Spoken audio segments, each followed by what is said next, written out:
ఎందుకంటే ప్రతిపక్ష హోదా అనేది ఒకటి ఇస్తే వాళ్ళకి సమయం ఇవ్వాలి. సో అది జరగట్లేదు సార్. ఎంతవరకు రాజకీయ విమర్శలేనా?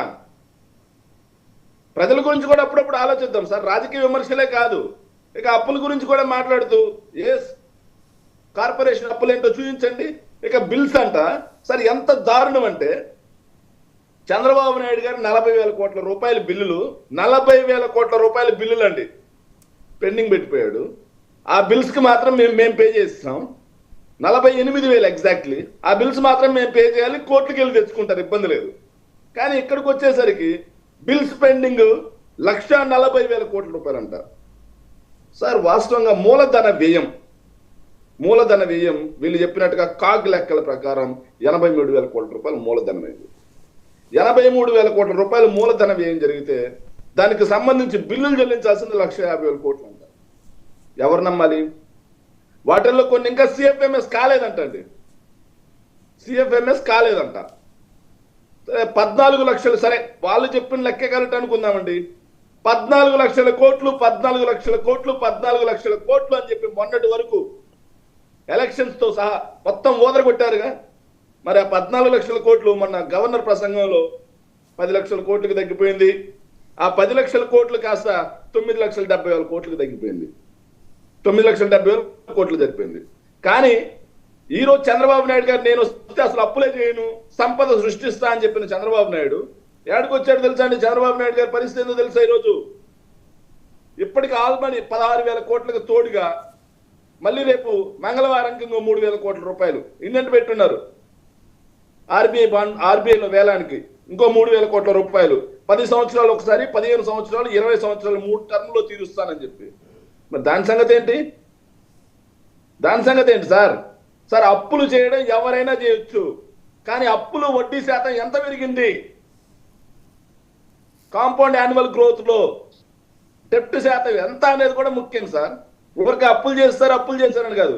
చంద్రబాబు నాయుడు గారి పీరియడ్ లో 21% సార్ కాంపౌండ్ యాన్యువల్ గ్రోత్ లో. కానీ వైఎస్ఆర్ కాంగ్రెస్ పార్టీ ఏదైతే అధికారం ఉన్నప్పుడు 12%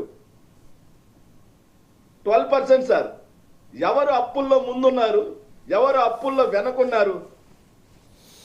సరే, దీంతో పాటు ఇంకో ప్రశ్న అండి. వాసుదేవరెడ్డి గారిని ఏంటి అప్రూవర్ గా మారతారని కొంతసేపు ప్రచారం. ఈ లోపల మీరు దగ్గరుండి దేశం దాటించేశారట కదా ఆయన్ని.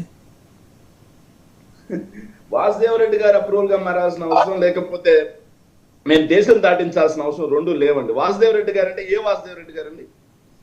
బ్రెవరేజెస్ కార్పొరేషన్ ఎండీగా చేసిన బ్రెవరేజెస్ కార్పొరేషన్ వాసుదేవరెడ్డి గారు ఏపీ ఐఆర్టీఎస్ ఏదైతే ఇండియన్ రైల్వే ట్రాఫిక్ సర్వీసెస్ కి చెందిన ఆయన డిప్యూటేషన్ మీద ఇక్కడికి వచ్చినారు. ఆఫీసర్ గురించే కదండి. అవును సార్, ఇప్పుడు ఏపీ బేవరేజ్ కార్పొరేషన్ ఐఆర్టీఎస్ ఏదైతే వాసుదేవరెడ్డి గారు కానీ గవర్నమెంట్ కానీ అవినీతి చేయాలి అంటే కొత్త బేవరేజెస్ కంపెనీస్ కి మనం పర్మిషన్ ఇవ్వాలి. అవునా కాదా వాసుదేవన్ గారు? మీరు చెప్పండి. కొత్త బేవరేజ్ కంపెనీస్ కి పర్మిషన్ ఇస్తే వాళ్ళ దగ్గర నుంచి మనం ముడుపులు తీసుకోవచ్చు. లేదంటే కొత్త బ్రాండ్స్ కి పర్మిషన్ ఇస్తే మనం ముడుపులు తీసుకోవచ్చు. ఏదైతే నిన్న జగన్మోహన్ రెడ్డి గారు చెప్పినట్టుగా వాల్యూమ్స్ ఏదైతే ఇంటింటికి మధ్య లాగా వాళ్ళకి అమ్మకాలు కన్నా మనం ప్రోత్సహిస్తే వాళ్ళ దగ్గర నుంచి లంచాలు తీసుకోవచ్చు.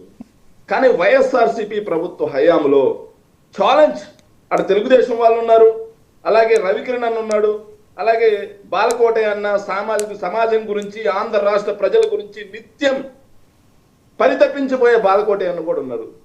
వీళ్ళందరికీ ఛాలెంజ్ నేను, వైఎస్ఆర్సీపీ ప్రభుత్వ హయాంలో ఒక్క కొత్త బ్రాండ్ కి పర్మిషన్ ఇచ్చినట్టు తెలిసినా, ఒక్క కొత్త డిస్టిలరీకి మేము పర్మిషన్ ఇచ్చినట్టు తెలిసినా రైట్ అయితే రైట్. ఒకసారి బాలకోట గారు మాట్లాడండి. బాలకోట గారు, వాళ్ళ హయాంలో ఒక్కదానికి ఇవ్వలేదంట, మీరేమంటారు? వాసుదేవ్ గారు, ఇప్పుడు మా వైసీపీ నాయకులే చెప్తున్నారు. ముందుగా డిబేట్ లో పాల్గొన్న వ్యక్తులందరూ కూడా నమస్కారాలు. ఇప్పుడు అసెంబ్లీకి వెళ్తే 2 గంటలు మేము మాట్లాడగలమా? బయట కాబట్టి మేము మాట్లాడాం, 5 నిమిషాల కంటే ఎక్కువ ఇస్తారా అని అసెంబ్లీనే తోలనాడే పరిస్థితిలో మాట్లాడుతున్నారంటే ఏం మాట్లాడుతున్నాం ఈ డిబేట్? ప్రజాస్వామ్యంలో